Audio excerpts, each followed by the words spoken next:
こんにちは。健康オタクの晴れ時計です。今回は季節の変わり目とか肌が不安定な時期に愛用しているスキンケアコスメをアイハーブ限定で5点ご紹介します。今年は3月くらいから花粉症がひどくて例年よりアレルギー反応がきついなぁと感じてました。そんな時はスキンケアコスメも肌にガツンと効かすというより安定した肌作りとか肌の基礎体力を高めるようなコスメを厳選して使うようにしてました。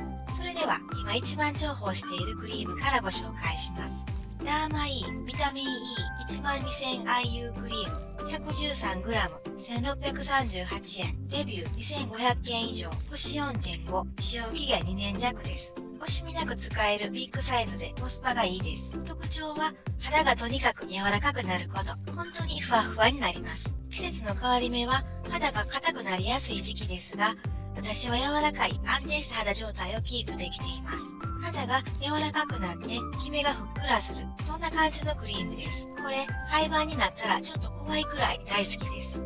保湿力もこんなに高いと思ってなくて本当に期待以上でした。ちなみにアイハーブの説明はこんな感じです。以前ご紹介したこのジェイソンナチュラルのビタミン E オイルが良かったので他のビタミン E コスメも試してみたくなりました。レビュー数の割にとっても口コミが良かったです。このクリームはビタミン E が 12000IU も含まれています。この IU っていうのはビタミン E などの脂溶性ビタミンに使われる単位のことです。ちなみにさっきのジェイソンナチュラルはビタミン E が 5000IU 含まれていますが、こっちのクリームは 12000IU も含まれています。正直 12000IU っていうのがどれくらいすごいのかはちょっとわからないんですけど、実際自分の肌で試してみて今一番気に入っているのがこのクリームです。すごく信頼しているコスメで今使っているものでリピート3つ目になります。私もそうですが熱烈なファンが多いクリームだと思います。これをご紹介したくてこの動画を作ったくらい本当におすすめしたいです。テクスチャーはすごく軽くてスルスルっと気持ちよく伸びてくれます。香りは爽やかなメロンみたいな感じです。配合成分はこちらです。ダーマイーは他にもこの赤い蓋のレチノールクリームなどもあります。でもこっちの青いのがすごく今気に入ってるんでまだ赤い方は使ってません。ストックも青い方だけあります。ちなみに赤い蓋のクリームより青い方が保湿力が高いという口コミがありました。アンチエイジングに欠かせないビタミン E は保湿力も高いけど抗酸化作用がすごく高いです。老化の原因になる悪いものから守ってくれるようなイメージがあるビタミンです。アイハーブの口コミではたくさんつけるとベタつくがしっかり保湿してくれる。キールズのクリームに似ている。1万円のクリームでもこんなに保湿がついたことはないなどがありました。ダーマイーのコスメはアイハーブでもとっても人気がありますが、このクリーム使ってる方いらっしゃいますか？これ本当にいいですよね。クリームに関してはもうニベアで十分かなと思っていた時期もあったんですけど、これを使ってしまってからちょっと他では買いが利かないアイテムになってます。ストックがないと本当に不安になるくらい超お気に入りです。季節の変わり目によくあるんですが、肌を触ってみてなんかゴワゴワしてるな、硬いなって感じる方はぜひこれ使ってみてください。今回ご紹介するアイテムは概要欄にリンクを貼っています。私のクーポンコードもあるんで使ってもらえたら嬉しいです。チャンネル登録もぜひお願いします。それでは2つ目。プリスクリプトスキンプロバイオティクスナリッシングモイスチャライザーです。64g1800 円。レビュー600件以上。星 4.7。これは美肌に効くと言われる乳酸菌コスメです。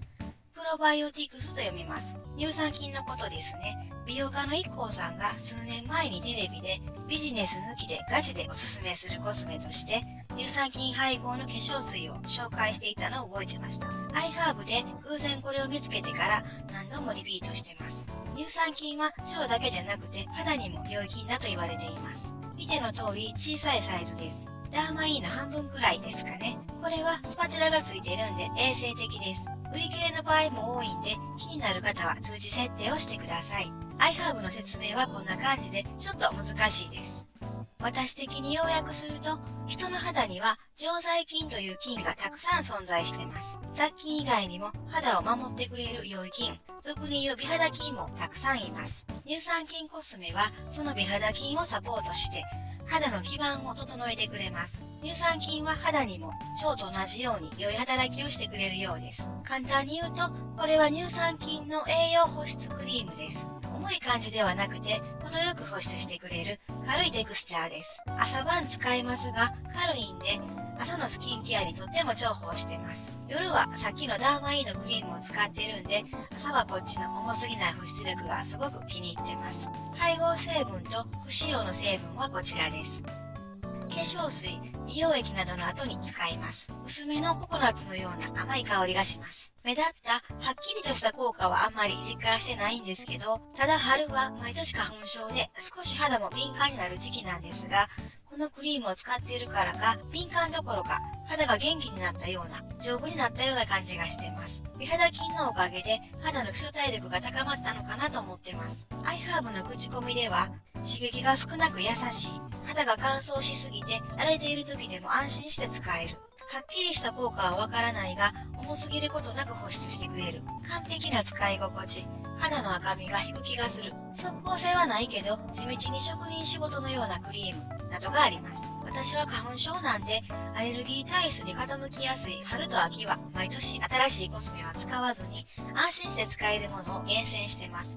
その一つがこの乳酸菌クリームです。ちょっと脱線しますが、今年はヒノキ花粉と黄砂がひどくて、4月ぐらいから最近まで、鼻水だけじゃなくて咳が特にひどかったです。風邪の咳ならこの3つでなんとかなるんですが、今回は良くならず、耳鼻科でお薬をもらってました。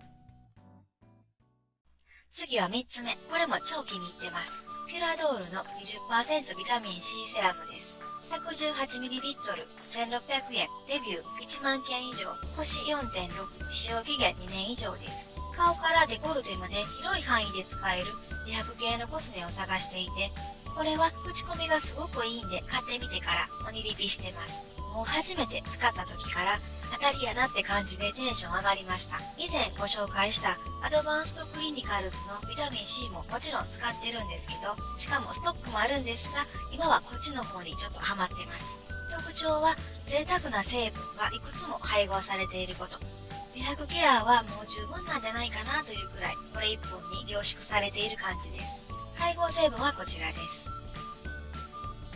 20% のビタミン C、レチノール、ヒアルロン酸、ペルラ酸、アルガンオイル、ビタミン E などが配合されているセラムです。このブレンドは最高だと思います。ビタミン C とレチノール、ヒアルロン酸などは大抵は別々のコスメで商品化されています。でもこれはこの1本にビタミン C もレチノールもヒアルロン酸も配合されているんで、とっても重宝しています。刺激の強い化学物質は不使用です。この通りサイズが大きいんでお得感があります。これは安定化しているビタミン C セラムです。直射日光や高温多湿を避けて保存すれば OK です。ただ、開封後は6ヶ月以内に使い切ってください。この使用期限の短さは注意が必要です。私は洗顔後すぐにつけてます。ちょっと肌が暖かくなる感じはあるんですけど、レチノール反応は1回もないし、刺激を感じたこともありません。顔、首、デコルテ、手の甲なんかにケチらずに使ってます。伸びが良くてサラッとした水っぽさのある美容液です。これ単体では保湿力はないんですけど、次に使うコスメの浸透を助けてくれるし、これを使った日と使わない日では、スキンケア後の潤い感が違うというか、肌の満足感が違います。しかも、これを初めて使った次の日、肌を褒められてびっくりしました。マスクもしてるのに、同僚に、なんか肌が光ってるけど化粧品変えたって言われました。アイハーブの説明はこちらです。今実感してるのは、テクスチャーは軽いのに肌は乾燥しにくくなったし、肌ツヤがいいなぁと思ってます。毛穴にも多少の効果は出てます。ただ、肌が白くなったかはちょっと自分ではよくわかりませんが、シミは増えてないですね。アイハーブの口コミでは、40代後半のカレー肌、毛穴が気にならなくなった、一生リピする、クオリティが最高、信じられないけど、シミが確実に薄くなってる、など本当にいい口コミが多かったです。年齢的にビタミン C が肌身に染みるというか、本当に大事になってきました。もうこれは私にとって替えの利かない大事なアイテムになってます。開けてしまったら6ヶ月以内に使い切る必要があるんで、顔はもちろん全面の出やすい首、デコルテ、手の甲にももう塗りたくってます。次は以前にもご紹介した地味に人気のあるアイテムです。ダーマブーストリジュベネーティングスプレーミスト 240ml1400 円、レビュー5500件以上、星 4.4、使用期限約2年半です。これはiHerb購入品、美容ベストセラーで詳しくご紹介したんで、概要欄にリンクを貼っておきます。今回は簡単にご紹介します。特徴は、たくさんの天然ビタミンやミネラル、アミノ酸が補給できること。これはフルボ酸のローションミストです。肌と髪のタンパク質を修復してくれると言われます。使用感はほぼ水ですが、フルボ酸には約70種類以上のミネラルが含まれています。これが体内酵素を活性化するんで、自然治癒力を高めてくれます。iHerbの説明はこちらです。保湿効果はほぼないです。肌が敏感になりやすい時期にこのローションが重宝します。自然治癒力を高めてくれるんで、もともと肌が健康な方は効果は実感しにくいかなと思います。成分はこちらです。最後はこちら。リバイバラブズのビタミン E スティックです。4g490 円。レビュー9600件以上。星 4.3。使用期限は2年半くらいです。これは唇と目の周りに使うものですが、ほうれい線や眉間のシワ対策にも有効です。携帯しやすいサイズが最高です。特徴は持ち歩けるビタミン E コスメであること。見た目は本当にリップなんで、持ち歩いていつでもエイジングケアができます。ベースは天然の蜜蝋です。アイクリームやリップクリームとして人気があります。配合成分はこちらです。私はだいたいリップクリームとして使ってるんですけど、目尻のシワや乾燥が気になるときはちょこちょこ塗って保湿しています。iHerbの説明はこちらです。使い心地は少し硬めのリップクリームみたいな感じです。滑らかに塗れるし、手も汚さずにいつでも保湿できます。クオリティも高くて安いんで、手軽なエイジングケアや乾燥対策としてすごくおすすめです。ただ、まぶたに塗るときは皮膚が引っ張られる感じがするんで、皮膚の薄い部分には使ってません。ビタミン E のこういう商品は高いイメージがあったんですけど、iHerb ではとっても安く買えるんで嬉しいです。今回5点ご紹介した中で、一押しはどれかというと、ダーマ E のクリームとフィアドールのビタミン C セラムです。2つ選んでしまったんですけど、この2つはもし使ったことがなければ一度は試してほしいなと、全ての方にお勧めしたいコスメです。逆に人を選ぶだろうなと思うのが、ダーマブーストのスプレーミストです。これは肌の基礎体力を高めてくれるミストなんで、もともと肌が健康な方には効果を感じづらいかなと思います。だから、すごく気になる人と、なんか意味あんのと思う人とはっきり分かれると思います。ただ、今回の季節の変わり目とか肌が不安定な時期に愛用しているスキンケアコスメというテーマでは絶対に外せないアイテムだと思います。このビタミン E スティックも私は気に入っていて毎日使っているんですが、プレゼントした家族にはまあ普通かなと言われました。とにかく今回の動画で特におすすめしたいのはこの2品です。それでは今回はここまで。最後までご視聴いただいて本当にありがとうございます。iHerb 購入品や過去動画のリンクは概要欄に貼ってあります。よろしければグッドボタン、チャンネル登録お願いします。コメントもお待ちしています。それではまた次の動画でお会いしましょう。